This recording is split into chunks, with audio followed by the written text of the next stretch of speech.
other people's, I what they get.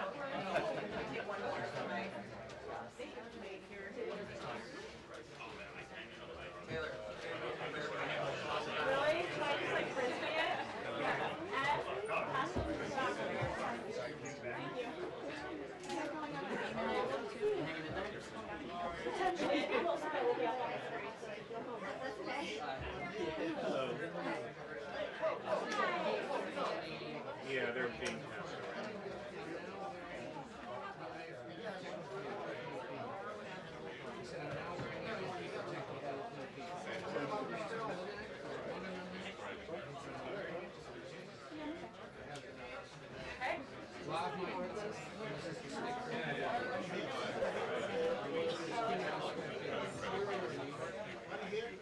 Thank you guys so much. What an adventure it is this evening. Thank you very much. Yeah. Hello.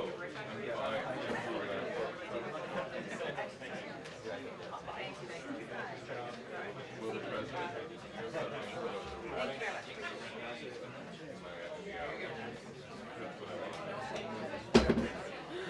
Morning. Hey, morning. Sorry. Hey guys, pardon me. How are you? Hey.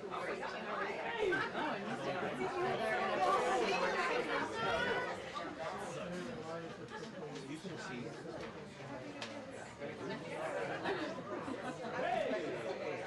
Is this Canada?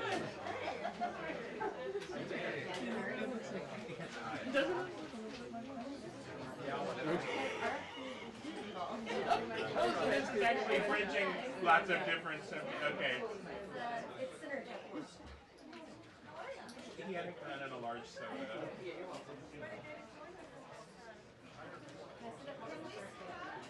It's good. There's like nothing to do.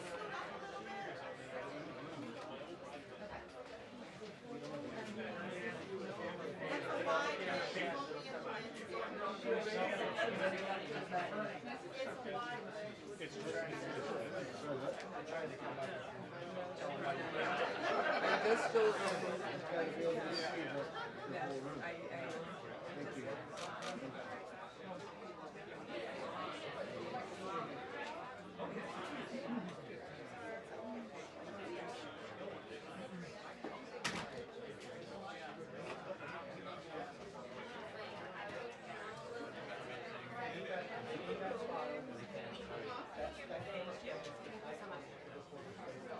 Like 10 more copies. Does anyone else need them? Pass them back. Pass back? Yeah. Thanks.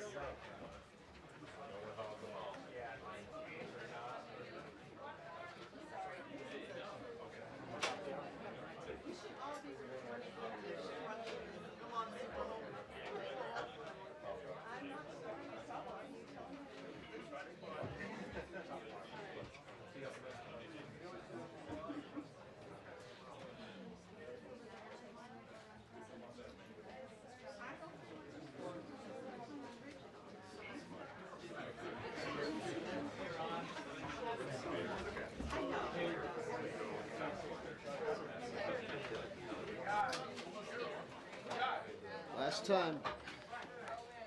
What?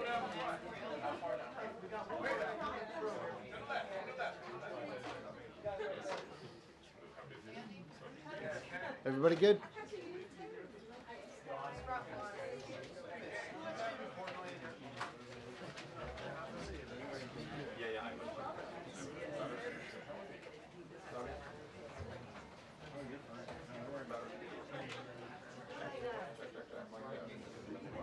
Everybody wait.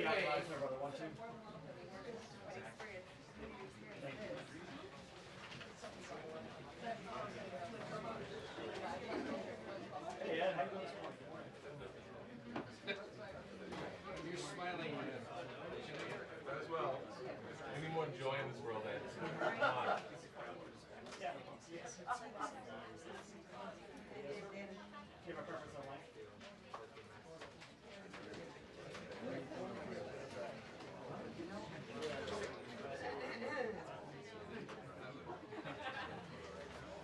I will be like. Okay, that would work. That would work. Okay.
shoulder makes an appearance in my photo. Dana and Bill, good morning to you once again. You're right, this issue will be front and center when the president arrives here in the press briefing room in the next few minutes. You can imagine quite the crowd in here. A lot of focus, of course, will be the president's comments on his plan and his words to tackle a crime rate here in D.C. that he believes is unacceptable. Murders, carjackings, robberies, we have seen all sorts of crimes in D.C. since the pandemic. While numbers appear to peak in 2023, we have seen a dip, but the president still believes that the crime in the district, the nation's capital, is still unacceptable. What do we expect to hear from the president today? One will be whether or not the National Guard will actually be deployed on the streets of D.C. Fox hearing up to 1,000 National Guard officials, troops will be made available, but whether that number holds or if it's rolled out all at once is yet to be seen. Over the weekend, we saw a number of federal law enforcement agencies, ICE, CBP, FBI, ATF, out on the streets with D.C. Metro Police, also looking into what's happening on a daily basis. Just over the weekend in Navy Yard, it's a beautiful part of D.C., right near where the Washington Nationals play. We saw a fight break out, lots of teenagers, gunshots, and from that we also saw the city impose a juvenile curfew because so much of the focus, Dana, has been on the younger offenders in the district and whether or not the penalties have been too light for those people, 14, 15, 16, who may be committing crimes. I remember we saw a number of carjackings from the last 2 years or so where it was shocking to find out that it would be a 14 or 15-year-old that would rob somebody at gunpoint and, of course, make off with the vehicle as well. We know that the new U.S. Attorney for D.C. has also been urging the City Council to come in and stiffen some of those penalties. But one of the biggest questions also will be about whether or not the president will have such authority to do what he's likely to unveil here. The White House already giving out a fact sheet of what they say is some of the arrests that were made over the weekend with the help of additional federal law enforcement sources. But one of the other questions would be whether or not we see Congress try to rein in some of D.C.'s self-governing authority that dates back several decades. It's something that Republicans up on the Hill have talked about for a long time, but may not have had the votes to do just that. D.C. has a Democratic mayor, Muriel Bowser, who had been critical of Trump in the past, especially after what happened in early of 2021. But since then, they seem to have found somewhat of a working relationship. She was on another network over the weekend in which she said that the president would be in his authority to send the National Guard out to help with D.C. police, to help with law enforcement. But we've also heard from other D.C. officials, including the sole delegate of D.C. up on Capitol Hill, who believes she does not believe the president has such authority. So obviously the focus will be on what the president is able to implement, what kind of time frame he's looking at. The White House putting out this fact sheet, basically comparing the murder rate of D.C. to other world capitals, looking at Colombia, looking at London, and whether or not those numbers would be acceptable. There's been a lot of talk also about crime this year compared to years past. D.C. police, as well as the mayor's office, has been trying to point that crime is still down from what they saw just a few years ago, but crime before the pandemic still a major issue, and like we talked about the incidents over the weekend, it is still everywhere, whether you're even just leaving the White House, going up in the National Mall area, 8th Street corridor. If you've been to D.C., there is a lot of this area that is absolutely still under a concern for D.C. police. There's also been a question about resources, how many officers left the force after the pandemic. Dana, we'll see if the president weighs in on this, as well as his upcoming summit with Russian President Vladimir Putin on Friday. Dana. All right.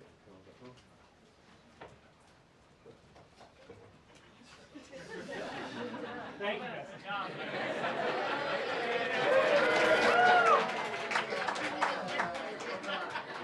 All right, Gabe, no pressure.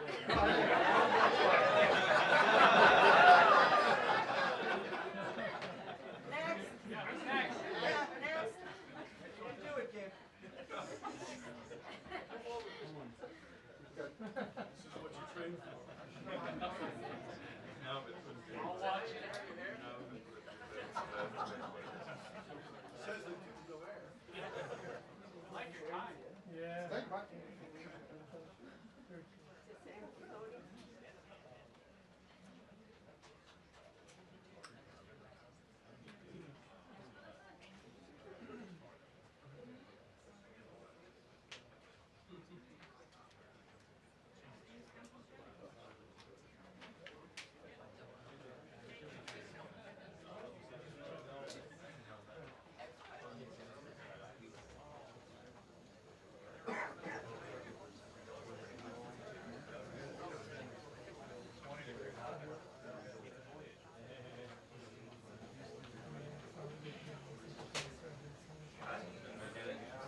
morning from a very packed briefing room here, and as you mentioned, the President, a lot of questions for him about how this deployment of the National Guard might be undertaken. As you said, the administration already deploying nearly 500 federal officers over the weekend, and just handing out a fact sheet detailing some of the arrests that they have made. But according to data, crime in the district has been 56% since this time last year. Now, there are a lot of questions about has the President considered deploy National Guard troops here? Where might they be deployed? The mayor has been brought into these plans according to a source close to her office. So we're waiting to hear right now, in a few moments, what the President plans to do with that fact sheet handed out by the administration thus far. And a post on social media several hours ago, the President saying that DC will be, quote, liberated today. Now, of course, not as a national topic that we expect to hear from the President. Preparations are underway. High stakes meeting between President Trump and Russian President Vladimir Putin on a major unanswered question right now. President Zelensky be invited to that summit on Friday in Alaska. And what types of concessions might the Russians be prepared to undertake? The President suggesting that Ukraine might have to cede some territory. Of course, that is something that the Ukrainians have long said that they would not be willing to do. So that, along with many other questions on the war and all that, and also reaction to the judge's ruling yesterday.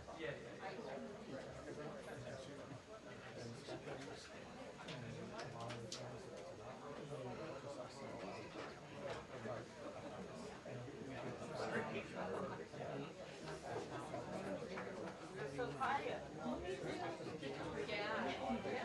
Great job.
just me. Do they look ready back there? Yeah. No. No. I'll get down there. The camera pan. I'm gonna be swinging to cover the whole room. I got you. Get a seat.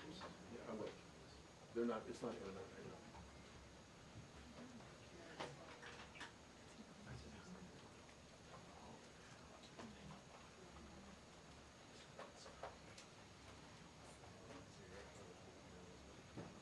I will get out of the way, I promise you. My big head's not gonna block any camera.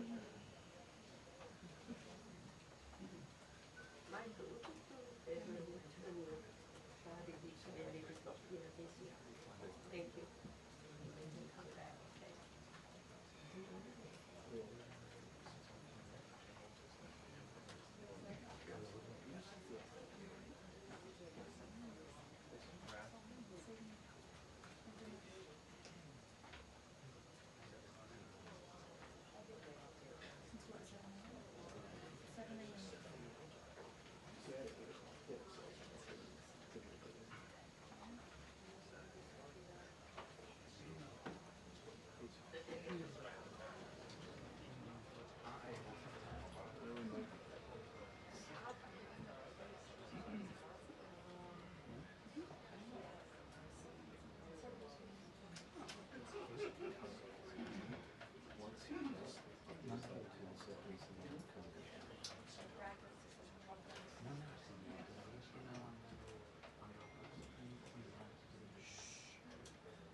What time?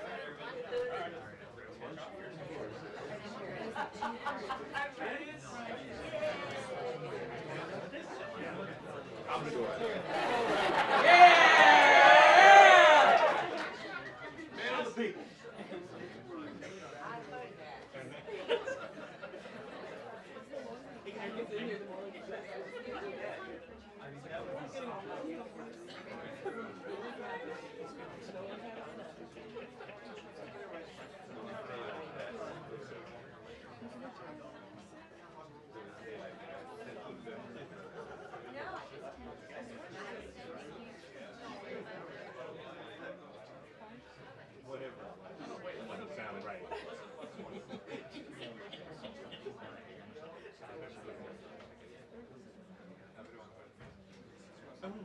All right.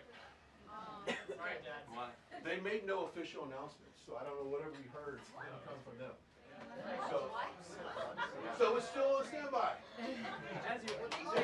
Thank you very much. Thank you. And everyone will love my second question today that I'm going to ask the president. They're going to love it. Everybody in there will love it. They'll applaud it. That's pretty cool. Whoa. But I was out. I didn't know. There was literally something I want to talk about. That's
Antes, pues lo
Until the briefing. 2 minutes.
Wow. I've been up here a lot. I've never seen a crowd like this. I think we need a ballroom, and that's happening. It's going to be a beautiful ballroom. This is really a lot of people, most I've ever seen in this room. And we're here for a very serious purpose, very serious purpose. Something's out of control, but we're going to put it in control very quickly like we did on the southern border.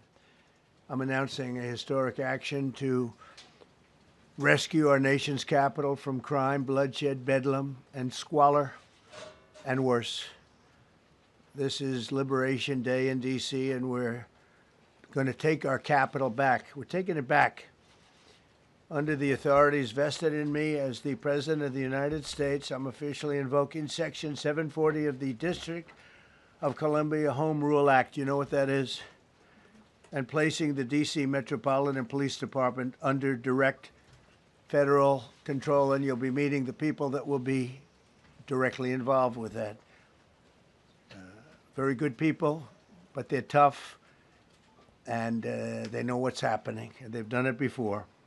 In addition, I'm deploying the National Guard to help reestablish law, order, and public safety in Washington, D.C., and they're going to be allowed to do their job properly. And you people are victims of it, too. You know, you're reporters, and I understand a lot of you tend to be on the liberal side, but you don't want to get mugged and raped and shot and killed. And you all know people and friends of yours that happened. And so you can be anything you want, but you want to have safety in the streets. You want to be able to leave your apartment or your house where you live and feel safe and go into a store to buy a newspaper or buy something. And you don't have that now. The murder rate in Washington today is higher than that of Bogota, Colombia, Mexico City, some of the places that you hear about as being the worst places on earth, much higher. This is much higher. The number of car thefts has doubled over the past 5 years, and the number of carjackings has more than tripled.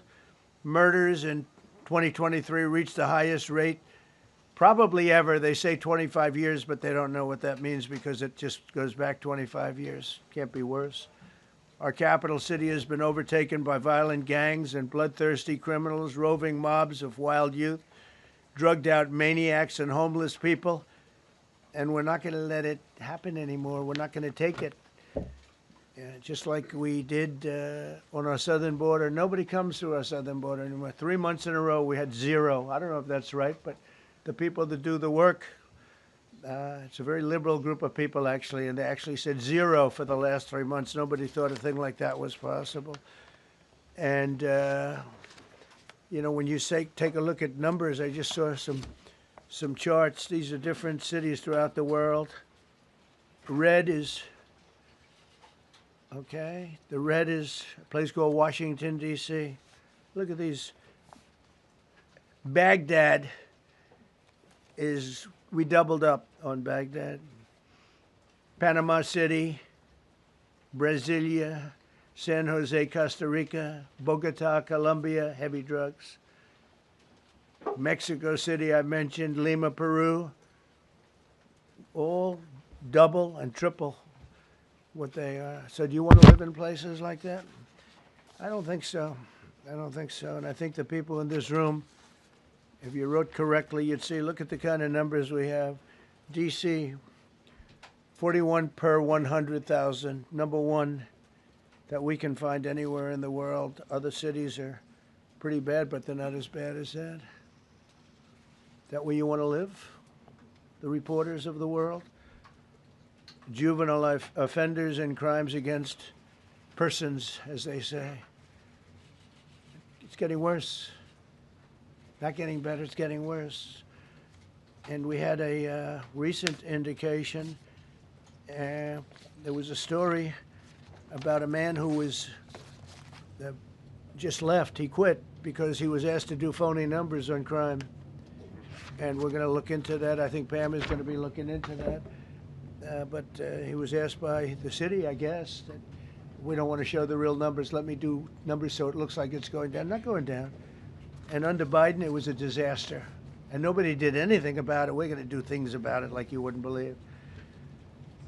Every American has a constitutional right to be able to access and petition their government in safety, and countless federal officials and employees likewise have the right to carry out their jobs in peace without being shot. As you know, I lost a very good person a while ago, was shot waiting for his wife. He was in the car. They robbed his car. They shot him. They killed him like it was nothing to it.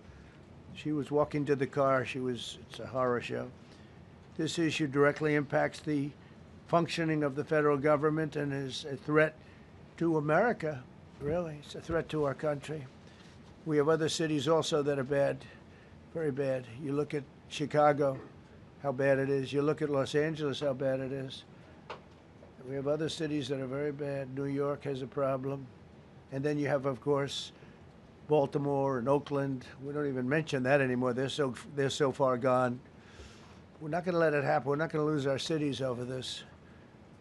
And this will go further. We're starting very strongly with D.C., and we're going to clean it up real quick.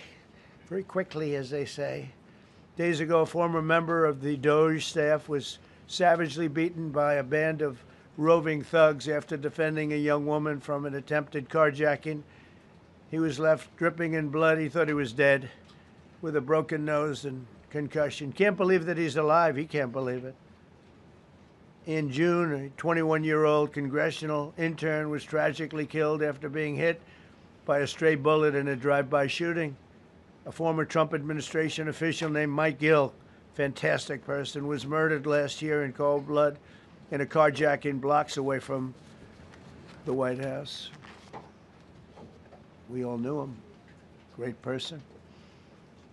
Waiting for his wife as she was walking to the car. A Democrat congressman was also carjacked at gunpoint not far from the Capitol. And in 2023, an aide to Senator Rand Paul was stabbed in the chest and head by a demented lunatic as he walked down the street, just absolutely for no reason. Horrifically, last July 4th weekend, a 3-year-old girl was shot in the head and killed while sitting in a car near the Capitol. It's becoming a situation of complete and total lawlessness. And we're getting rid of the slums, too. We have slums here. We're getting rid of them. I know it's not politically correct. You'll say, oh, so terrible. No, we're getting rid of the slums where they live. Caravans of mass youth rampage through city streets at all times of the day. There are ATVs, motorbikes. They travel pretty well. Entire neighborhoods are now under emergency curfews. Just this past weekend, gunfire went through, and you saw that, the Navy Yard. I saw it this morning. They saw that they fought back against law. See, they fight back until you knock the hell out of them, because it's the only language they understand. But they fought back against law enforcement last night. And they're not going to be fighting back long, because I've instructed them and told them whatever happens, you know, they love to spit in the face of the police as the police are standing up there in uniform. They're standing and they're screaming at them an inch away from their face. And then they start spitting in their face. And I said, you tell them, you spit and we hit. And they can hit real hard. It's a disgusting thing. I've watched that for years, for 3-4 years. I've watched them. The police are standing, and they're told, don't do anything under any such, so and you can see they want to get at it. And they're standing there, and people are spitting in their face, and they're not allowed to do anything. But now they are allowed to do whatever the hell they want. This dire public safety crisis stems directly from the abject failures of the city's local leadership. The radical left city council adopted no cash bail. By the way, every place in the country where you have no cash bail is a disaster. That's what started the problem in New York, and they don't change it. They don't want to change it. That's what started it in Chicago. I mean, bad politicians started it, bad leadership started it, but that was the one thing that's central, no cash bail. Somebody murders somebody and they're out on no cash bail before the day is out. We're going to end that in Chicago. We're going to change the statute. I spoke with Pam and Todd and everybody. We're going to change the statute, and I'm going to have to get the Republicans to vote because the Democrats are weak on crime, totally weak on crime. They don't know why. They want to stop because they get mugged too. But we're going to change no cash bail. We're going to change the statute and get rid of some of the other things. And we'll count on the Republicans in Congress and Senate to vote. We have the majority, so we'll vote. We don't have a big majority, but we've gotten everything, including the great, big, beautiful bill. Got that done, and that's one of the greatest things that's ever happened to people in this country. They're starting to figure it out, how good it is. Biggest tax cut in history. So many things. But we'll be able to get that done. So, Todd, if you and Pam can draw up things working with the people, we will. I'll get it passed. We'll get it passed with the Republicans. Probably won't get, think of this, probably won't get one Democrat vote because they have no idea what they're doing. That's why they want men playing in women's sports. That's why they want transgender for everybody transgender. And they just got walloped in an election, in a landslide, and they haven't changed one thing. I saw the other day the certain gentleman who was a very well-known politician, Democrat, was fighting like hell that men should be allowed to play in women's sport. They just don't get it. They said it's an 80-20 issue, and I think it's a 97-3 issue. And I don't know who the three are. I've never heard anybody nobody's ever come up to me, sir, you have to let men play in women's sports. You have to do it, sir. Nobody's ever approached me. I don't know where this issue even comes from. Never seen anything like it. But they turned our nation's capital into a sanctuary jurisdiction. That's the other thing. We have to get rid of sanctuary cities as quickly as possible. We're going to do it, too. We have to. Because it's sanctuary for criminals. Releasing illegal alien gang members onto the streets in 2022, nearly 70% of criminals arrested in Washington went unprosecuted. That's not going to happen with the group we have standing aside and standing behind me. And at the Metropolitan Police Department, it's now reached a small number relatively compared to what it was, but it's thousands of people. You know, we have thousands of police. I was told today, sir, they want more police. I heard a number, 3,500 police. That's a lot of police. 3,500. I thought they were going to say, we only have 30 policemen or women. They said, we have 3,500. We need more. You don't need more. That's so many. I never heard. That's like an army. How could you need more than 3,000? It just happened 2 minutes ago. Sir, they've requested more police. Oh, what do they have? About 3,500. I said, 3,500? This is not a big area. It's ridiculous.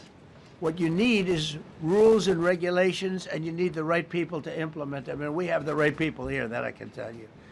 Look at the border. Biden said there's nothing you can do. Kamala was the border czar. She never called one of the Border Patrol agents who are great. ICE is great. Never spoke to anybody. Never went there. But she was the border czar. And everybody said it was impossible to fix. I fixed it in 3 months. No, really. I fixed it the first week, but really fixed it over the last couple of months. And I mean, literally to a point where, as I said, 0 illegals entering our country in the last 90 days. Pretty amazing. It's time for dramatic action. We're going to do the same thing over here. It's going to be a very safe city very soon. We're not looking to take years, because a lot of people die in years. And we've got incredible people in this country, except we have to allow them to do their job. And that we will deliver like nobody's ever delivered before. I actually think it's easy. You know, if you're competent, it's easy. If you're incompetent, it's impossible. But I'm very competent. Last week, my administration surged 500 federal agents into the district, including from the FBI, ATF, DEA, Park Police, the U.S. Marshal Service, the Secret Service, and the Department of Homeland Security. You know, a lot of nations, they don't have anything like that. They got some police, and they're rough police. They don't have DEA, ATF, FBI, Park Police, the U.S. Marshal Service, Secret Service, Department of Homeland Security.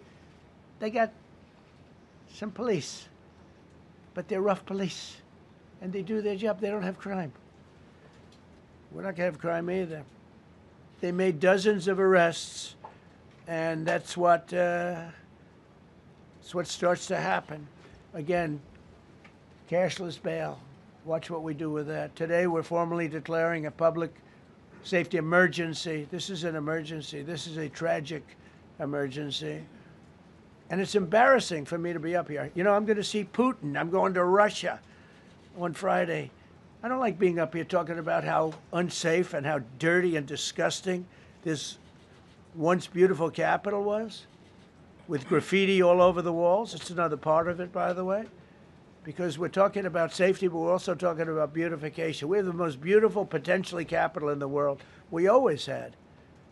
But people come from Iowa, they come from Indiana, they come and then they get mugged. Not going to happen. Keep coming, because by the time you get your trip set, it's going to be safe again, and it's going to be clean very quickly. We're going to replace the medians that are falling down all over the roads. We're going to replace the potholes. We're going to put a nice new coat of asphalt over the top.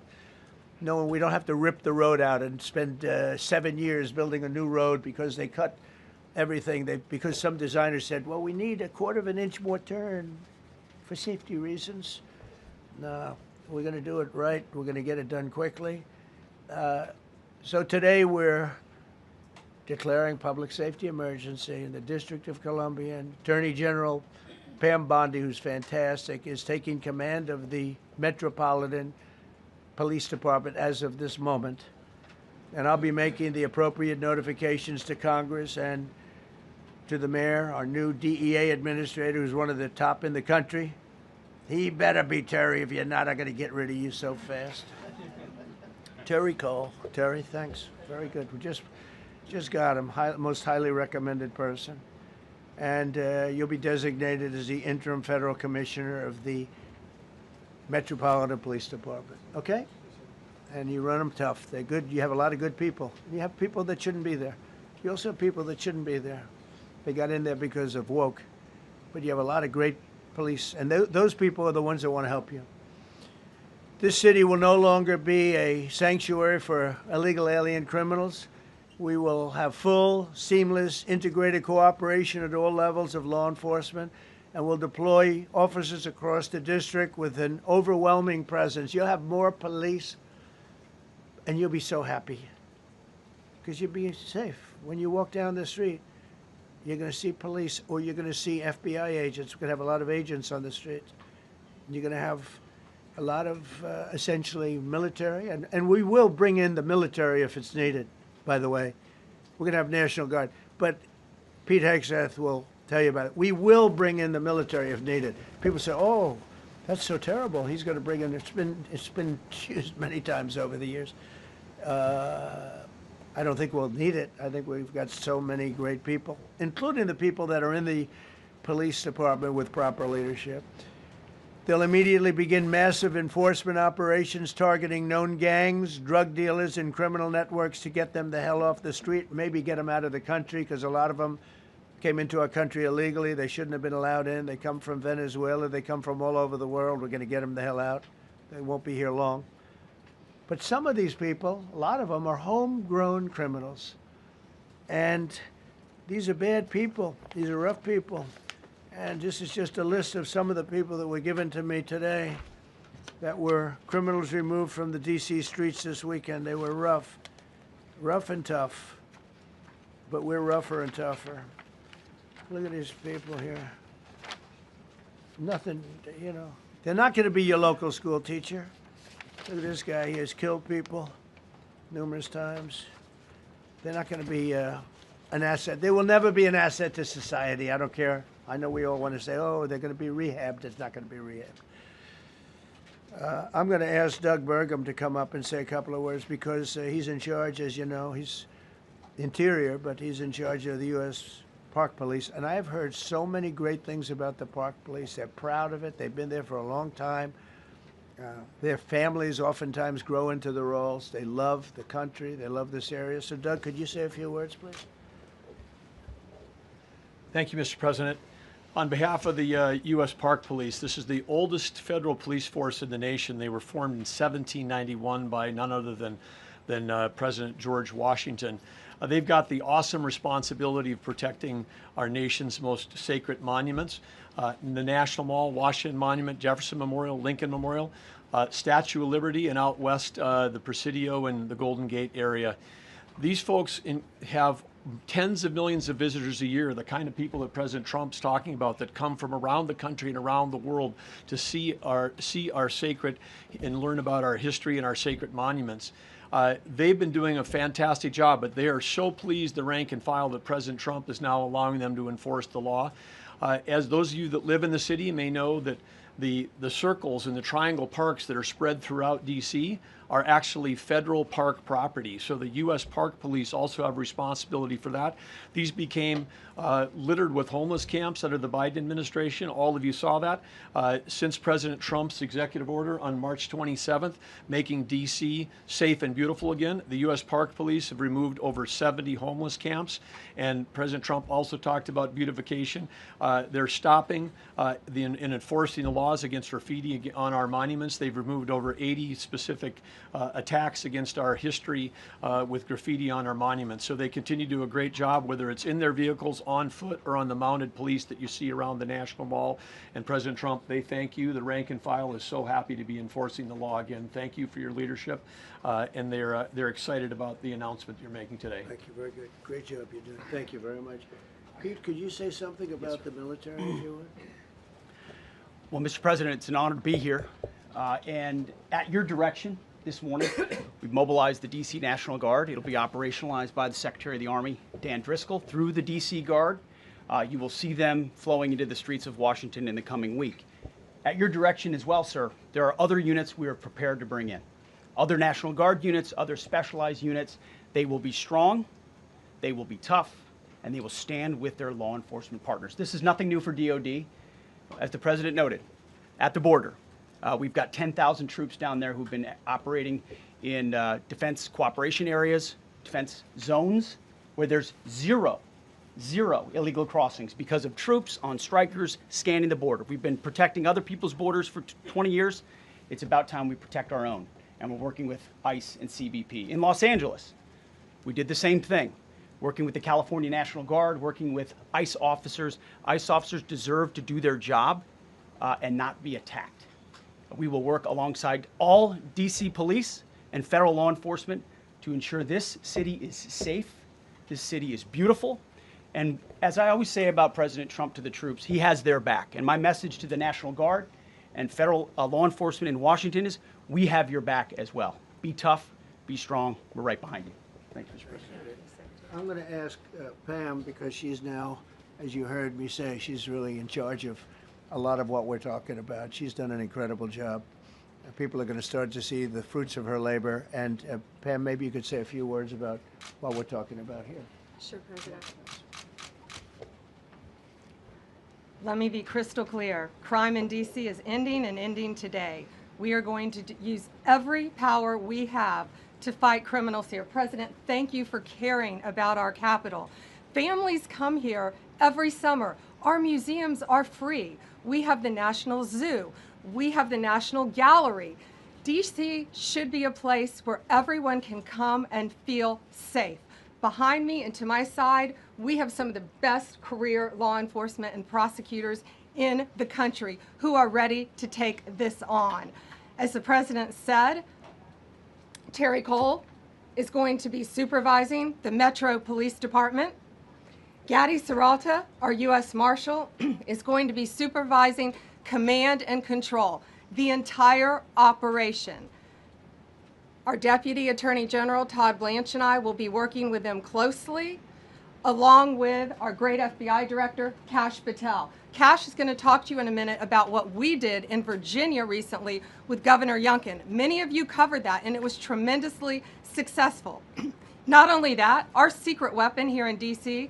is U.S. Attorney Jeanine Pirro, one of the toughest prosecutors and a former judge, and she is going to be talking about juvenile crime, how it's out of control here, and what she's going to do to fight back. No more crime rampant in our beautiful capital. No more teenage girls beating a disabled man to death. No more of that. No more drive-bys. We're going to do everything we can. And working with the ATF Director Driscoll and Commander of the Army, we're going to all work together. That's what we all do in this room. We work together, we fight. Do not underestimate one person in this room. We're going to make DC beautiful. We're going to make DC safe again. One other thing, just at the wharf a few days ago, the area of the wharf, Terry Cole reached out to me, not even nightfall, on the weekend, where so many families and tourists go. A guy's overdosing from fentanyl on a park bench. In the middle of families around, they administer Narcan and saved his life. No more of that. The President of the United States is going to clean up D.C., and we're going to be there to help him, and we're going to be successful. Thank you. Thank you, Pam. Cash, talk about Northern Virginia, if you would. Northern Virginia, we had a big success. Thank you, Mr. President. Thank you, Attorney General Bondi, for your leadership, Deputy Attorney General, and the rest of our interagency partners. Mr. President, the following is what happens when you let good cops be cops, and I just want to highlight that before I get into Northern Virginia. This year alone, under President Trump's administration, we've had over 4,000 child victims identified and found. That's a 33% increase from the same time period last year. 33% increase. We've had a seizure of 1,500 kilograms of fentanyl up to this date. That is a 25% increase since the same time period last year. And just to put it in perspective, 1,500 kilograms of fentanyl is enough to kill 115 million Americans. 115 million Americans. Cops are getting after it. The FBI has arrested 19,000 people this year alone. Thanks to President Trump's administrations, that's double than where we were this time last year. And we have also arrested 1,600 people who have committed violent acts against children. 270 of them are human traffickers of children. Mr. President, this is what happens when you have great leadership at the Attorney General with Pam Bondi, your administration's priority of protecting the homeland and protecting American citizens and protecting our children, and the murder rates are plummeting. We are now able to report that the murder rate is on track to be the lowest in U.S. history, in modern recorded U.S. history, thanks to this team behind me and President Trump's priorities. And how do we do it? And what are we going to bring to D.C.? What we did in Northern Virginia, thanks to Terry Cole and Governor Youngkin and the team, we stood up a task force out in my Northern Virginia field office, and we said, let's let good cops be cops, let's get them the intelligence and what they need, and let's get the red tape out of their way, and let's get DOJ partnered up with us to bring great prosecutions, and that's exactly what we did. In 1 month, we arrested 545 violent felons. 545 in the state of Virginia, thanks to Governor Youngkin's partnership. And that simplicity in law enforcement is what's coming to Washington, D.C. When you let good cops be cops, when you give them the intel they need, when you work with our Homeland Security Task Force, when you work with Terry and Gaddy and I go way back to Miami, these guys are great leaders of the respective departments and law enforcement capacities. And when you have the DOJ and President Trump driving behind this mission, we are going to clean up Washington, D.C., and we're going to do it the right way, the lawful way, and we're going to make sure Washington, D.C. is safe again. Thank you, Mr. President. Thank you, Attorney General. Thank you very much. Thank you, Cash. So the process begins right now. It actually started over the weekend, and we confronted a lot of very bad people. But it's going to be something that will be pretty amazing to you as you watch it. And I think most of you say it's a beautiful thing to do it right. We're going to be removing homeless encampments from all over our parks, our beautiful, beautiful parks, which now a lot of people can't walk on. They're very dirty, we've got a lot of problems. But we've already started that. We're moving the encampments away, trying to take care of people. Some of those people, we don't know how they even got there. Some of those people are from different countries, different parts of the world. Nobody knows who they are. They have no idea, but they're there. We're getting rid of the people from underpasses and public spaces from all over the city. There are many places that they can go, and we're going to help them as much as you can help. But they'll not be allowed to turn our capital into a wasteland for the world to see. The Metropolitan Police Department and the federal authorities will be supported in the effort, a really big effort, the 800 D.C. National Guardsmen that we'll put on, and much more if necessary, much more.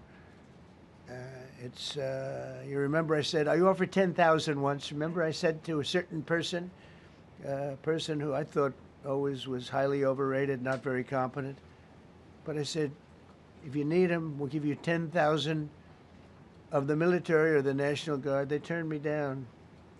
But if necessary, we're going to move service members directly to joining the Guardsmen, and that'll take place very rapidly, and that'll be done in conjunction with Pam and with Pete and everybody else.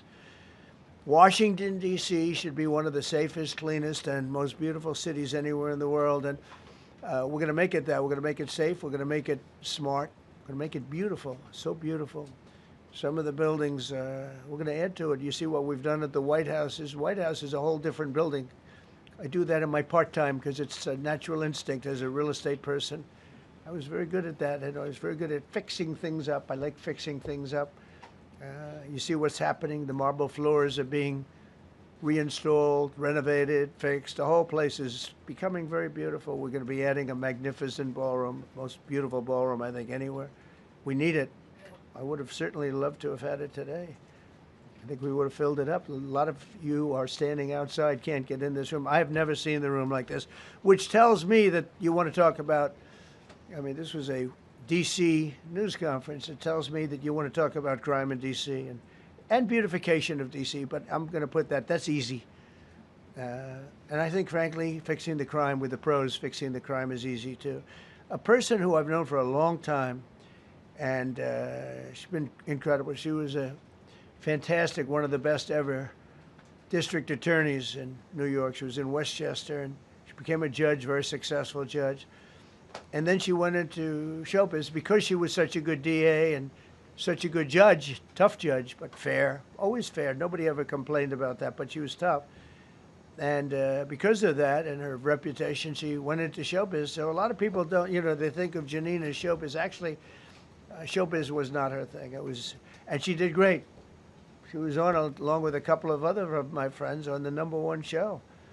And she did great. But this is what she loves doing. This is really her baby. What she's going to do is going to be incredible.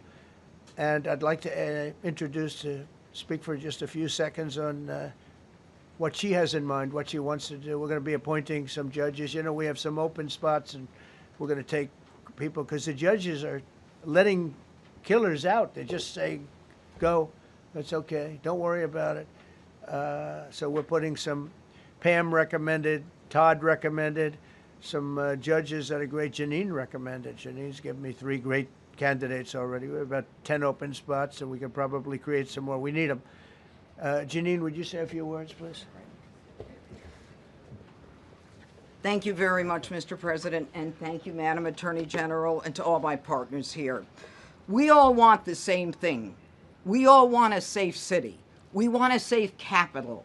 We want to be able to bring our families here. We want to be able to come and enjoy the history that makes this place great. And unfortunately, we are not in that position right now. And Mr. President, I want to thank you for taking the step that we need right now to make criminals understand that they are not going to get away with it anymore. And I'm not going to stand here and go over and over the cases. But what I can tell you is this. I see too much violent crime being committed by young punks who think that they can get together in gangs and crews and beat the hell out of you or anyone else. They don't care where they are. They can be in DuPont Circle, but they know that we can't touch them. Why? Because the laws are weak. I can't touch you if you're 14, 15, 16, 17 years old and you have a gun. I convict someone of shooting another person with an illegal gun on a public bus in the chest, intent to kill. I convict him. And you know what the judge gives him? Probation. Says you should go to college. We need to go after the D.C. Council and their absurd laws. We need to get rid of this concept of, no cash bail. We need to recognize that the people who matter are the law-abiding citizens. And it starts today.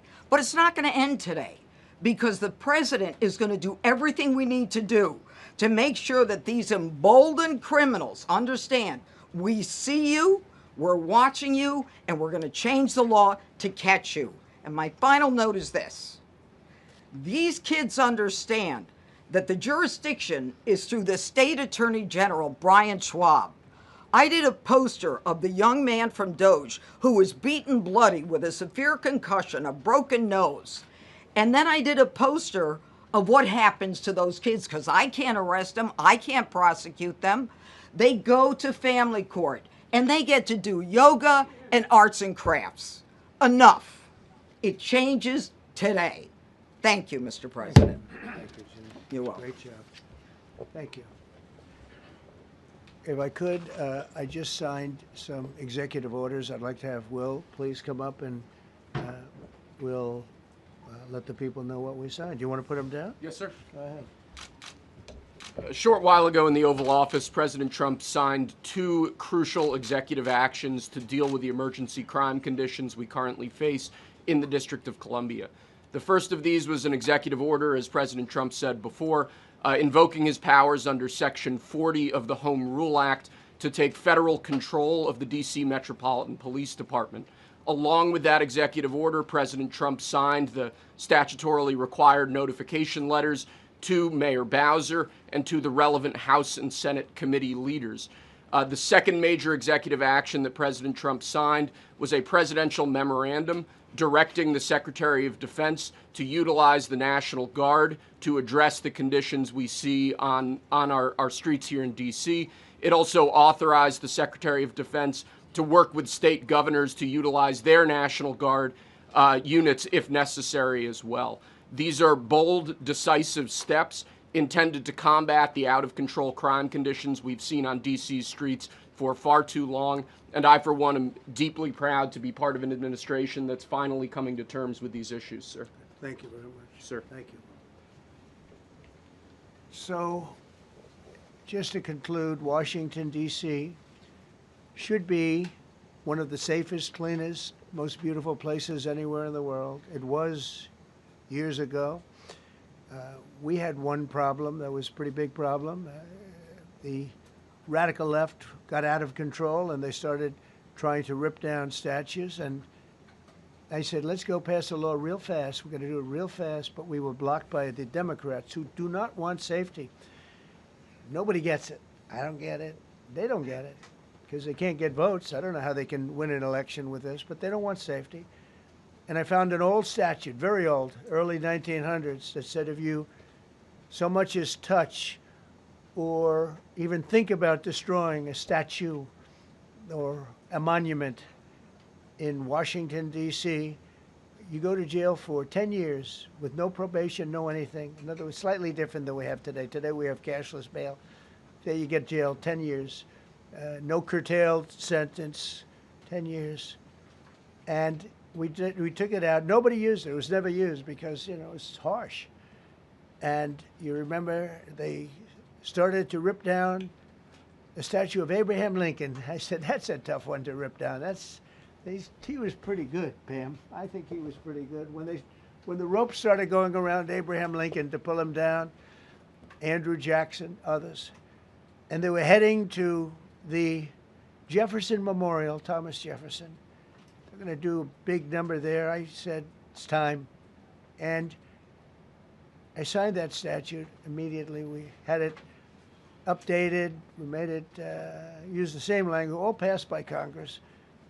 And I announced it's 10 years in jail, no probation, no anything, 10 years, no curtail sentence if you touch, so much as touch a statue in Washington, D.C. And it was an amazing sight, beautiful sight. Everybody just left. The ropes were hanging around Andrew Jackson, and there were 2 ropes around Abraham Lincoln. They left the rope, but everybody just left. And that was the last problem we ever had. You know, that was the last problem that we ever had with the statues. They were going wild, and somebody came to me and said, sir, in 1910, I don't want to give you an exact because you'll say, Donald Trump gave us wrong dates around like early on. You know, if I'm slightly off, they make you sound a little bad. So I won't put myself in that position. I won't put you in that position because I think everybody agrees with what we're doing today. But when I signed that thing, it was like a miracle. Everybody left. They were gone. They were starting to march down. They started the march toward Thomas Jefferson. And I figured he was always going to be safe. But they found something with him, and they found something with Abraham Lincoln. And even in the name George Washington in California, numerous places changed the name of George Washington High School and various other places. They took George Washington's name. This was a sick, woke culture that I think we've largely ended. And a lot of those people that were woke are now turning out to be the opposite. I won't go so far as to say MAGA. It's a very special category. But they've gotten out of that. But we have people that love this country, and they love this really beautiful capital. It is. I flew over it the other day, and I said, what a beautiful place. But if there's crime all over the streets, when you get there, it doesn't look so beautiful. But we're going to make it beautiful again. We're going to fix it with crime, and we're going to also, as we're doing that, we're going to start doing things that we know how to do, that I know how to do better than anybody, I guess, because of my experience from previous life. But not only are we stopping the crime, we're going to clean up the trash and the graffiti and the grime and the dirt and the broken marble panels and all of the things they've done to hurt this city.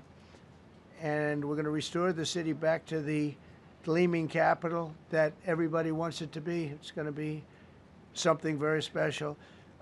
All of these people are really tough. Could I shake your hand, Gaddy, please? You're going to be so important here. You're going to be that guy. I hope I don't have to fire him in 2 weeks because he's too soft. I don't think he's too soft. If I do, I will, though. Is it okay? If you're soft, weak, and pathetic, like so many people, I will fire you so fast. You're not going to have to worry about that. No, I think you're going to do a fantastic job. And everybody in this room, they may not express it, but they all want that to happen. You know, they want to be safe, and they have families too. So it's an honor to have such a large group. I've done this for years now, hard to believe. I've never seen this room so packed. In fact, I'm sure it's a violation of every fire code. But we'll let you stay anyway. You're taking a chance. And with that, we'll say, maybe if you could, oh, wow. We could be here all day long. If we could keep the first questions, perhaps, to this subject, and then we'll go on to a few others. Please. Mr. President, thank you so much. Can you talk about how personal of an issue this is? We talked about flying over the Washington Monument and seeing the pride of what D.C. is, and do you believe that the status of the city, the cleanliness, the way that crime is low, is a direct reflection on how the country is run? Yeah, I do. I think the Capitol, look, everyone comes here. They're all coming. All the leaders, they're all wanting to come. And I say it, I've said it again, but I'm really just quoting other leaders from NATO, from the Middle East, King of Saudi Arabia, Qatar, UAE. I was over there. We brought back $5.1 trillion of investment into our country. But a month and a half ago, I was at NATO. We had a great thing. They agreed to put up 5% instead of 2%. 2% they didn't pay, 5% is already paid. We had a great meeting, and they all said the same thing. They said our country was dead. They thought our country was gone. 1 year ago, they said your country was dead. And now you have the hottest country anywhere in the world. We do. We have the hottest country in the world right now. The tariffs have helped. It's given us not only the money, it's billions, trillions of dollars of money, but it gives us great power over enemies. We solved 5 wars with Pakistan and India. We just solved one. Azerbaijan and, as you know, and Armenia. A war was raging for 37 years. And the 2 leaders got up and they said, we never thought this would be solved. Russia tried to solve it. They all tried to solve it. It was a very tough situation, but we got it done and got it done. And I said to the 2 men, I said, are you guys friends? And they had a hard time. You know, they've been killing each other for 37 years, right? One was there 5 years, one was there for 22 years. He said, my whole life I've been fighting this war, and you got it solved. But we did many of those. We did in the Congo and Rwanda. That's been going on for 30 years. 8 to 9 million people killed that they know of, but it was raging, and we got that solved. We got a lot of them done. It's a great honor. But you want to have, when they come, the leaders come to our country to sign documents that the war is over or whatever, or for other reasons. They come for trade. And you want them to come through so beautifully. You ride down those roads, everything should be perfect. You shouldn't have medians falling down into the roadway. Median, you know, the metal things that are always, somebody had a great lobbyist, because I've never seen them look good. I've been looking at those things with the little, right? They're always broken and bad. but here they're really bad. And we're going to either put new or fix it. And it's not expensive. It's not really expensive. And we're going to fix our roads a little bit. We're going to clean up our sidewalks. You have countries where every Saturday the people go out and they wash their sidewalks in front of their stores or their houses. They scrub their sidewalks. So we aren't quite at that level yet, I don't think. Gaddy, we're not quite there yet, but maybe we will. They go out and they scrub. I think it's so beautiful to hear that and to see those stories. But we're going to make it clean. But just to finish with your question, it's a very, very strong reflection of our country. And when they see a bad city, you know, my father always used to tell me, I had a wonderful father, very smart, and he used to say, son, when you walk into a restaurant and you see a dirty front door, don't go in, because if the front door is dirty, the kitchen's dirty also. Same thing with the Capitol. If our Capitol's dirty, our whole country is dirty, and they don't respect us. So it's a very good question, actually. Mr. President, sorry. Question for you on the specific issue. Do you expect more cities to follow DC's path if this goes through? So the idea is that Chicago, LA, San Francisco, would they expect similar action what we've seen in DC? And the other question, sir, there's reporting that the administration is going to reclassify marijuana. Would that send mixed messages that if marijuana is okay, some drugs are okay, but we're trying to clean up crime? How do they go hand in hand? We're only looking at that. That's early, but you know, somebody reported it, which is fine. We're looking at it. Some people like it, some people hate it. Some people hate the whole concept of marijuana because if it does bad for the children, it does bad for people that are older than children. But we're looking at reclassification, and we'll make a determination over the next, I would say, over the next few weeks. And that determination hopefully will be the right one. It's a very complicated subject, you know, the subject of marijuana. I've heard great things having to do with medical, and I've had bad things having to do with just about everything else. But medical and, you know, for pain and various things, I've heard some pretty good things, but for other things, I've heard some pretty bad things. The other part of your question, I mean, we're just going to see what happens with it all. You're going to have, we're going to have a tremendous success in what we're doing. Other cities are hopefully watching this. They're all watching, just like everyone's watching here. They're all watching, and maybe they'll clean up, and maybe they'll do this and get rid of the cashless bail thing and all of the things that caused the problem. I mean, if you go back, this whole thing with cashless bail is a disaster. So many problems came that we never had before. So they're watching us today, and if they don't learn their lesson, if they haven't studied us properly, because we're going to be very successful. I have zero doubt about that. It's going to be. It's a question of will it be really fast, like the border. You know, everyone said, they used to say, Biden used to say, I need legislation. I didn't get any legislation. I called up our people, and we did a great job. Tom Homan was great. As you know, our secretary did a great job. They did a great job. There's no games. They didn't play games. And we're going to have the same thing here. But then I'm going to look at New York in a little while. Let's do this. Let's do this together. Let's see. It's going to go pretty quickly. And if we need to, we're going to do the same thing in Chicago, which is a disaster. We have a mayor there who's totally incompetent. He's an incompetent man. And we have an incompetent governor there. Pritzker's an incompetent. His family threw him out of the business, and he ran for governor. And now I understand he wants to be president. But I noticed he lost a little weight, so maybe he has a chance. You know, you never know what happens. But Pritzker's a gross incompetent guy, thrown out of the family business. But when I look at Chicago and I look at L.A., if we didn't go to L.A. 3 months ago, L.A. would be burning like the part that didn't burn.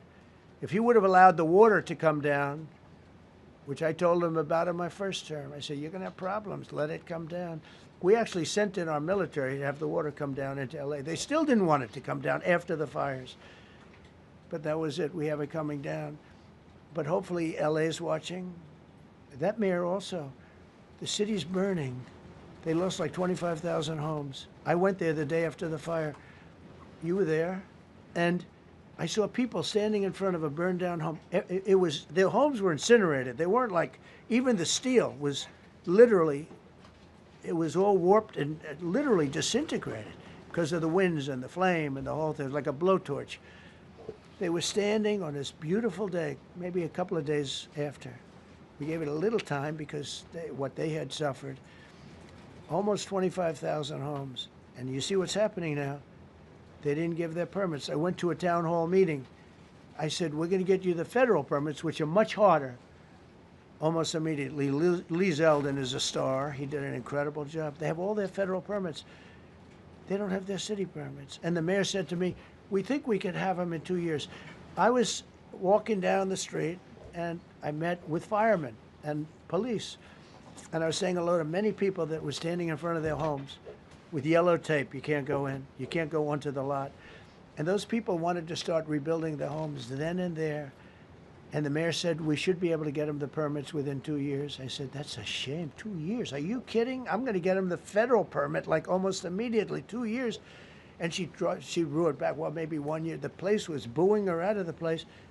They don't have their permits to build their homes. And now they're talking about putting, this is among the most beautiful areas was in the country. Now they're talking about putting low-income housing there. Can you believe this? I love low-income housing. I made money with low-income housing. I built low-income housing. I know more about low-income housing and luxury housing. I know about everything real estate. They want to replace some of those homes with low-income housing. They haven't gotten their permits yet. We've gotten all the federal permits, which are much tougher to get, and it was done almost immediately through Lee Zeldin and Federal Environmental. And I watched the other day, those people are angry. And now, you know, they had tremendous, they loved that area. They loved the whole big area, different places, but they loved it. It was all luxury stuff and beautiful stuff, and some wasn't that luxury, but the level of love for that neighborhood, their neighborhoods, was incredible. And you know what? I watched people on television, they want to go, they want to leave. They've lost their spirit, they've lost their heart, because the mayor's incompetent, and Gavin Newsom is incompetent.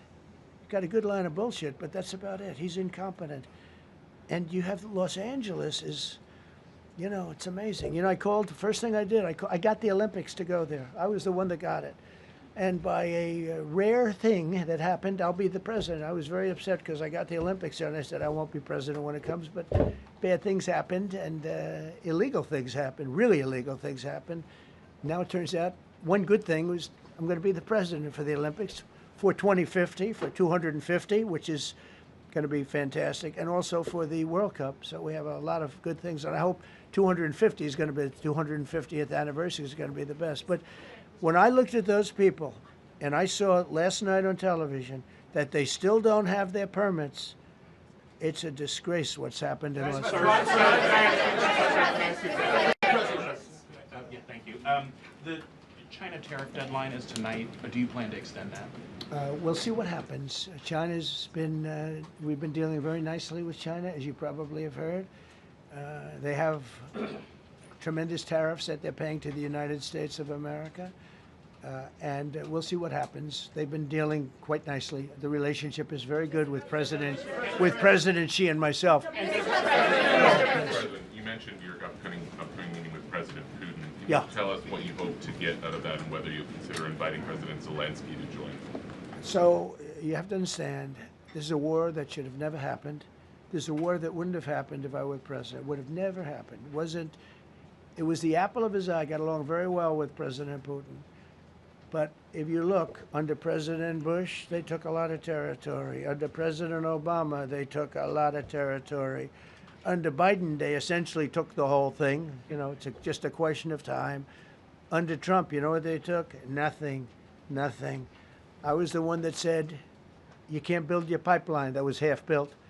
I came in, I stopped the pipeline. It's called Nord Stream 2. Nobody knows that, you know. Nobody ever heard of Nord Stream 2. You might have not even heard of it. Biggest pipeline in the world. I stopped it. I was not a friend of Russia, but I got along well with Putin. It's always good to get along with other countries if possible, but that doesn't mean you roll over like Biden did. Biden came in and he immediately approved the pipeline. I couldn't believe it. Then they say Trump wasn't tough on Russia. I wasn't tough. I was the toughest. Putin said, if you're not tough, I would hate like hell to see you. I stopped the biggest economic development job, the biggest job that Russia had ever built. I stopped it. It was dead.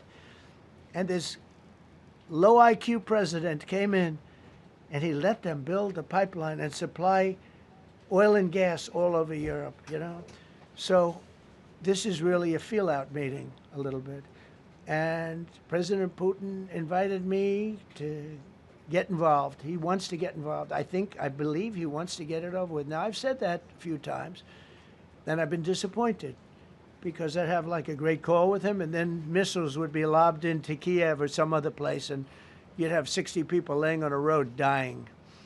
I said, that's cold, that's cold. But it's a violent war. 5,000 to 7,000 people a week are dying.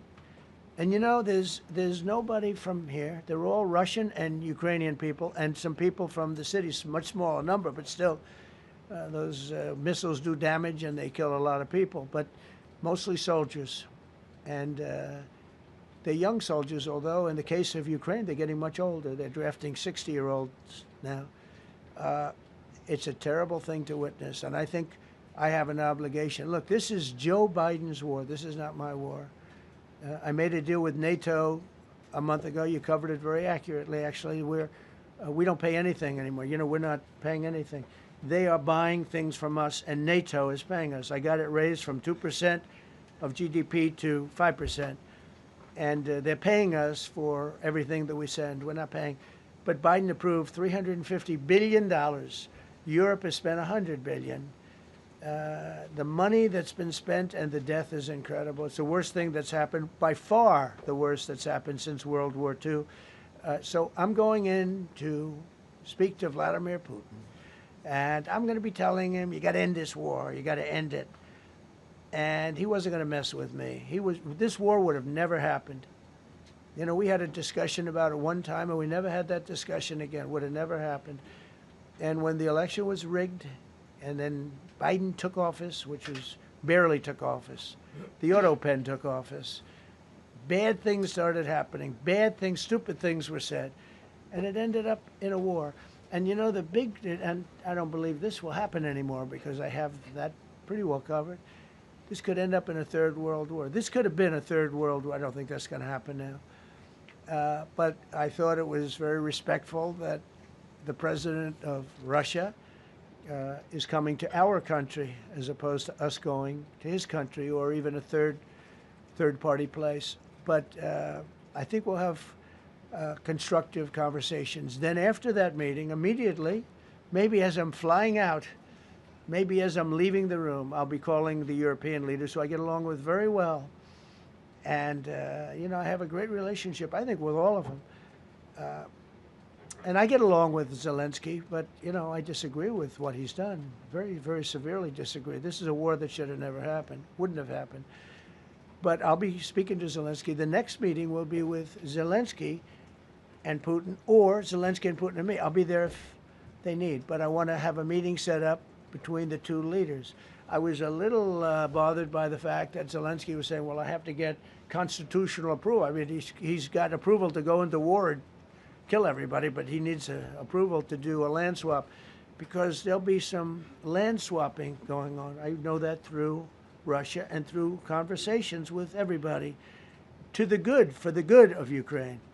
Good stuff, not bad stuff. Also, some bad stuff for both. So there's good and there's bad. But it's very complex because you have lines that are very uneven. And there'll be some swapping. There'll be some changes in land. And the word that they will use is, you know, they make changes. We're going to change the lines, the battle lines. Russia's occupied a big portion of Ukraine. They've occupied some very prime territory. We're going to try and get some of that territory back for Ukraine. But they've taken some very prime territory. They've taken largely ocean, you know, in real estate we call it oceanfront property. That's always the most valuable property. If you're in a lake, a river, or an ocean, it's always the best property. Well, Ukraine, a lot of people don't know that Ukraine was largely 1,000 miles of ocean. That's gone. Other than one small area, Odessa, it's a small area. There's just a little bit of water left. So I'm going to go and see the parameters. Now, I may leave and say, good luck, and that'll be the end. I may say this is not going to be settled. I mean, there are those that believe that Putin wanted all of Ukraine. I happen to be one of them, by the way. I think if it weren't for me, he would not be even talking to anybody else right now. But I'm going to meet with him. We're going to see what the parameters are. I'm then going to call up President Zelensky and the European leaders right after the meeting, yeah. And I'm going to tell them what kind of a deal. I'm not going to make a deal. It's not up to me to make a deal. I think a deal should be made for both. I think Russia has to get back into building their country. It's a massive country. I think they have 11 time zones, if you can believe it.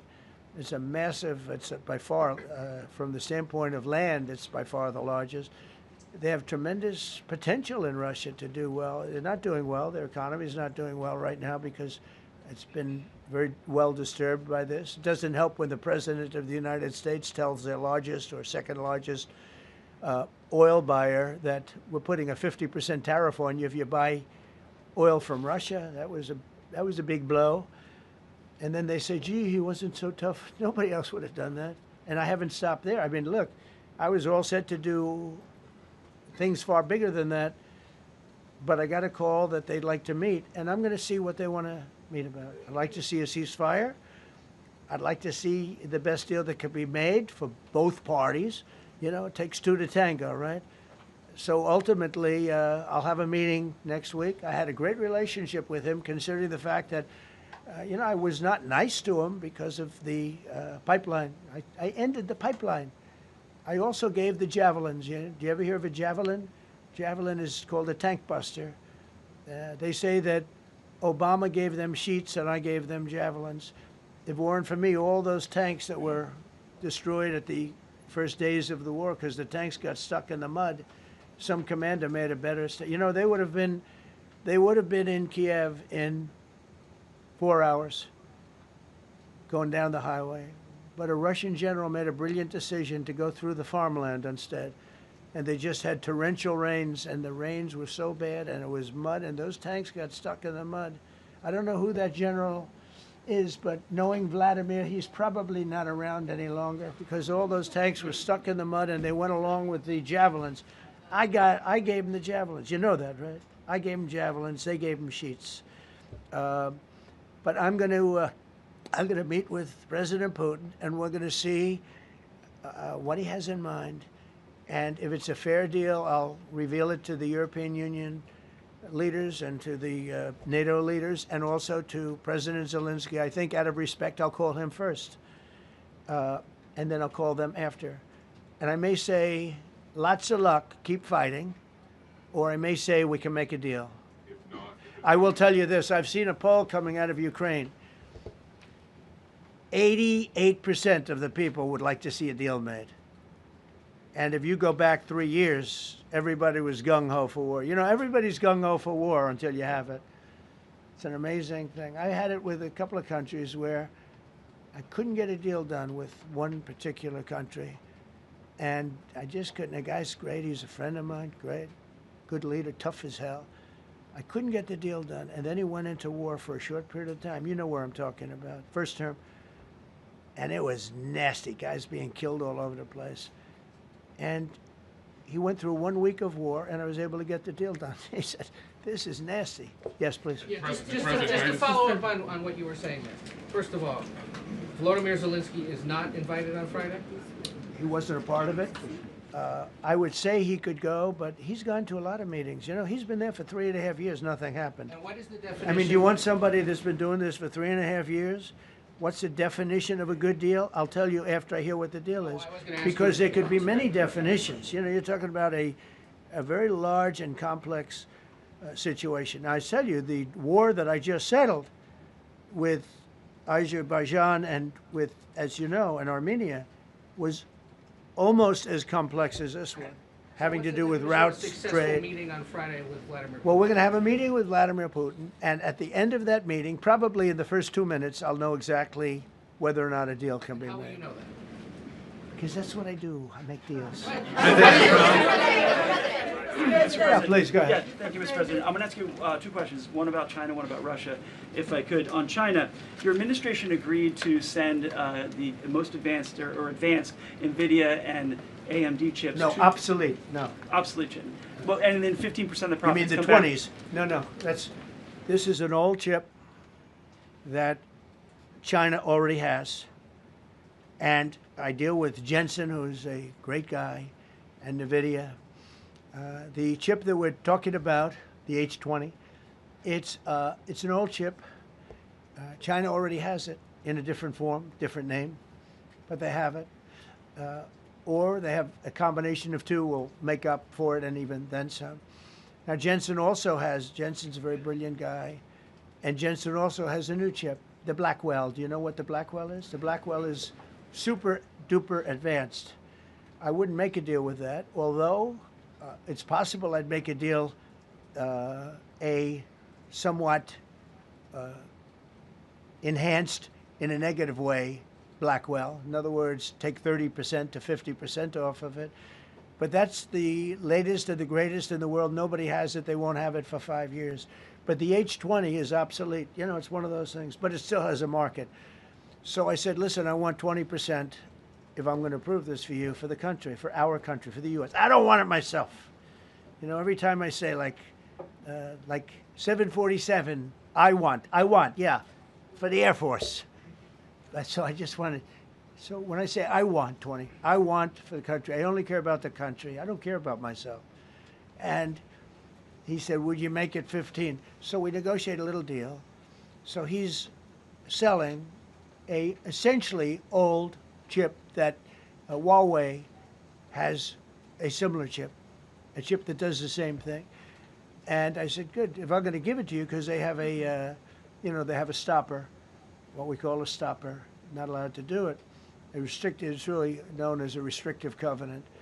And I said, if I'm going to do that, I want you to pay us as a country something, because I'm giving you a release. I released them only from the H20. Now, on the Blackwell, I think he's coming to see me again about that.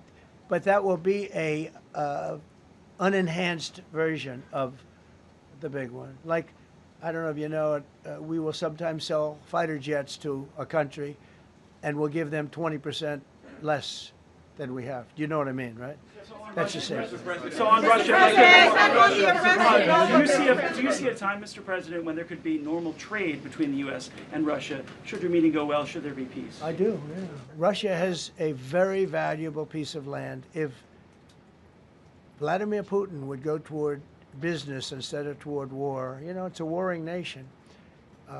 That's what they do. They fight a lot of wars. A friend of mine said Russia's tough because they just keep on fighting. They beat Hitler, so did we. And they beat Napoleon. You know, they've been doing this for a long time. I asked a question to a very, very smart man that some people like and some people don't like. Viktor Orban, right? From Hungary, the head of Hungary. And he's in that same area and knows the two countries very well. I said, this was before Biden didn't do anything to get us out of it. He could have gotten us out of that. It would have never happened. I said, so can Russia be beaten by Ukraine? He looked at me like, what a stupid question. He said, Russia's a massive country, and they win their country, and they win their life through wars. They fight wars. That's what they do. He said, China beats you with trade. Russia beats you with war. That was a very interesting statement. China's not beating us with trade, not when I'm in charge. But they were beating Biden with trade, but they never beat us with trade. Don't forget, China had to pay $400 billion worth of tariffs when I was last time. That was last time. And if we didn't have COVID, all of this stuff we would be loaded. We're finding hundreds of billions of dollars of cash is pouring into our country now because of tariffs. And all we're doing is we're doing what they do to us. It's so beautiful to see it. They found last month, as you saw, $25 billion of excess cash flow. They're saying, where did it come from? I said, I'll tell you where it came from. It came from a place called Tariffs, and we're doing very well. We're really doing well. But I expect to have a meeting with Putin that I think it'll be good, but it might be bad. And I'm here for one reason, to get rid of a war that somebody else started. Should have never happened. And if I could end it, great. Complex war, a lot of bad blood, But Zelensky's been there for 3.5 years. So if you put them in a room, now I will say this, ultimately I'm going to put the two of them in a room. I'll be there or won't be there, and I think it'll get solved. Yeah, please be. Thank you, Mr. President. Excuse me, I'm going to suggest, because do you have any other questions on DC? Because I don't want them to be. Wait. These are incredible people. I don't want them to be standing up here on subjects that. Does anybody have a question of them? And then you guys can leave. Okay, a question, Brian, go ahead. Thank you, Mr. President. All right. And by the way, this is only on DC, and then they're going to leave because it's unfair to have them stand up here all day long. Brian. I've got two questions for you. First, about DC. This is personal for me as well. Last year, I was robbed on the streets by one of these teenage thugs. Had a gun, got away with it. Let's talk about the effort that between law enforcement, prosecutors, and judges, because it's a recycling belt. Like, these kids go, they don't fear the police. They know it. If you talk about how we've got to get these judges and put these kids behind bars, right. Adult crimes deserve adult penalties. And my second question, I'll after you answer that, please. You want me to answer it? Whoever wants to take it. Okay, it's real. Do you want me to answer it? Go ahead. Here's the problem. Assuming that they're 17 years, older than 17 years old, I can get the case. If they're under 18 years of age, I can only get the case if it's murder, rob one, rape, or even if they shoot a gun but don't kill you, I can't get it. So the law has to be changed. As the president said, cashless bail. That has to be changed. All right, then even assuming I get the case, I get jurisdiction, I get a conviction, the DC Council has given the judges the ability to give probation on shootings. And so then it's up to them. All of these things, the Youth Rehabilitation Incarceration Reduction Act, and now they want to seal records. So if we work hard, we get a conviction, they want to wipe it out. So that needs all to be changed. Okay, Mr. Question. Pam, would you answer that also? Yeah, and just back to that topic.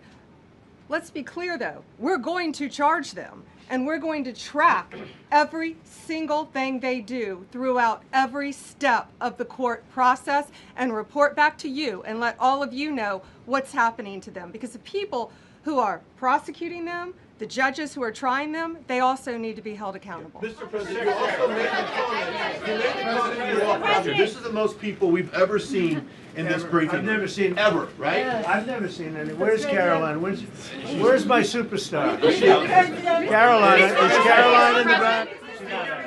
Where's Caroline? Come here, Caroline. Come here, Caroline.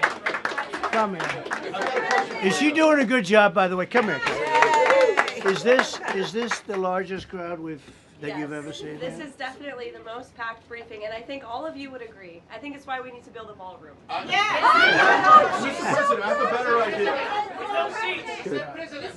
All right, Brian, go ahead. My question is this. You're building the big, beautiful ballroom. Yeah. Could we build a big, beautiful briefing room, updated technology, No. more seats? I don't want to do that. I don't want you to be comfortable.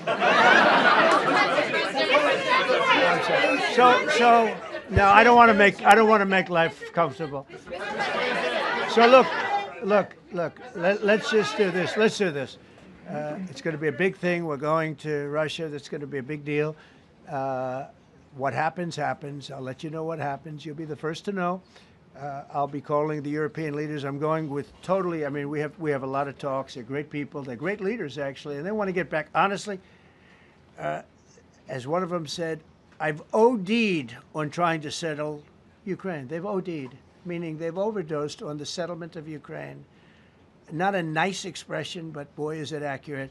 They're tired of it. They want to get back to spending money on their countries. You know, Biden gave them $350 billion. Europe gave $100 billion. It should be much more than that. Shouldn't have been that kind of, they should have had equalization, but they didn't. But you know what? Still a lot of money. They want to get back to building their own countries. They really want it resolved. My relationship with the European leaders, as you saw, is extremely good. It's perfect. It's beautiful. Wait. And we're going to try. I'll be in touch with them. I have 5 of them call me. You think it's easy? There are a lot of European leaders, but they rely on me. Very much rely on me. If it wasn't for me, this thing would never get solved until the last person breathing is dead. Would you talk to them before? Mr. President. Yeah, I did. I'm talking to them right now. So I'm talking to the European leaders. I'll be talking to President Zelensky. I'm going to get everybody's ideas. I go into that thing fully loaded right up there, and we're going to see what happens. Now, I think one of 2 things is going to happen. It's going to be a good meeting, and we'll go a step further. We'll get it done. I'd like to see a ceasefire very, very quickly. Very quick. I'd like to see it immediately, but I'd like to see it very quickly. And we're going to be dealing with the European leaders, and we're going to be dealing with President Zelensky, and hopefully we're going to have a great success. As far as this, what we did today, and I think you were here for D.C. more so than even Russia, because Russia will be, we have a couple of days to go, but the Russia is going to be very interesting. But to me, what is very exciting, and we're going to take back our capital. We're going to make it beautiful again, but we're going to make it, more importantly, safe again. It's going to be so safe. It's going to be a model. And then we'll look at other cities also. But other cities are studying what we're doing. And you have some capable people in other cities. They can do it too. But we have a great group of professionals. We're going to have a safe, beautiful capital, and it's going to happen very quickly. Thank you all. Thank you all very much. Should the Justice Department appeal the Epstein decision today, Mr. President? How long will the takeover of DC police last? We'll see you guys tomorrow. We'll have another briefing. We'll see the National Guard on their streets. All of them. Will we get more prisons out of this, sir?